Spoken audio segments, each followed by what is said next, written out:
அண்மைச் செய்தி. விஜயின் ஜனநாயகன் திரைப்படம் இணையதளத்தில் கசிந்த வழக்கில் கைதான 9 பேரின் பிணை மனுக்கள் தள்ளுபடி செய்யப்பட்டிருப்பதாக உயர்நீதிமன்ற தரப்பில் தெரிவிக்கப்பட்டிருக்கிறது. விஜயின் ஜனநாயகன் திரைப்படம் இணையதளத்தில் கசிந்த வழக்கில் கைதான 9 பேரின் ஜாமீன் மனுக்களை உயர்நீதிமன்றம் தள்ளுபடி செய்திருக்கிறது. அண்மை தகவலாக பார்த்து வருகிறோம்.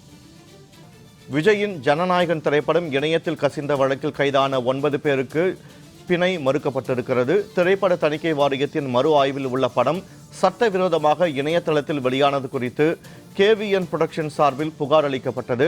இதனிடையில் இது தொடர்பாக 9 பேர் கைது செய்யப்பட்ட சூழலில் அந்த 9 பேருக்கான பிணை மனு தற்போது உயர்நீதிமன்றத்தால் தள்ளுபடி செய்யப்பட்டிருக்கிறது. இது தொடர்பான கூடுதல் விவரங்களோடு இணைகிறார் எமது செய்தியாளர் சுந்தரம்.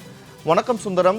ஜனநாயகன் திரைப்படம் இணையத்தில் கசிந்தது தொடர்பாக 9 பேர் கைது செய்யப்பட்டிருந்த நிலையில் அவர்களுடைய பிணை மனுக்களானது தள்ளுபடி செய்யப்பட்டிருக்கிறது. அது தொடர்பான விவரங்களை பதிவு செய்யுங்கள்.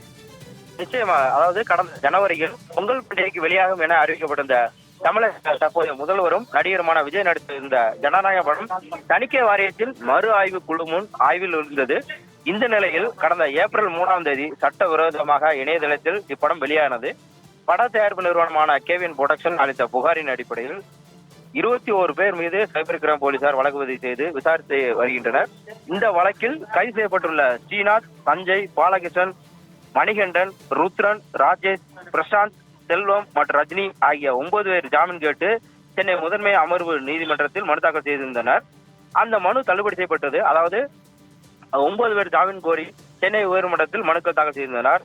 இந்த மனுவை விசாரித்த நீதிபதி சக்திவேல் தயாரிப்பு நிறுவனமான KVN புரொடக்ஷன் சார்பில் ஆஜரான வழக்கறிஞர் அதாவது குண்டர் சட்டத்தின் கீழ் 3 பேர் கைது செய்யப்பட்டுள்ளதாக கூறி அவர்களுக்கு 9 பேர் ஜாமீன் கேட்டு தாக்கல் செய்த அந்த மனுவை தள்ளுபடி செய்ய வேண்டும் என அவர் வாதிட்டார். இதனையடுத்து அந்த 9 பேர் மனுக்களையும் தள்ளுபடி செய்து உத்தரவிட்டுள்ளார். வினோத், தகவல்களை வழங்கியமைக்கு நன்றி சுந்தரம்.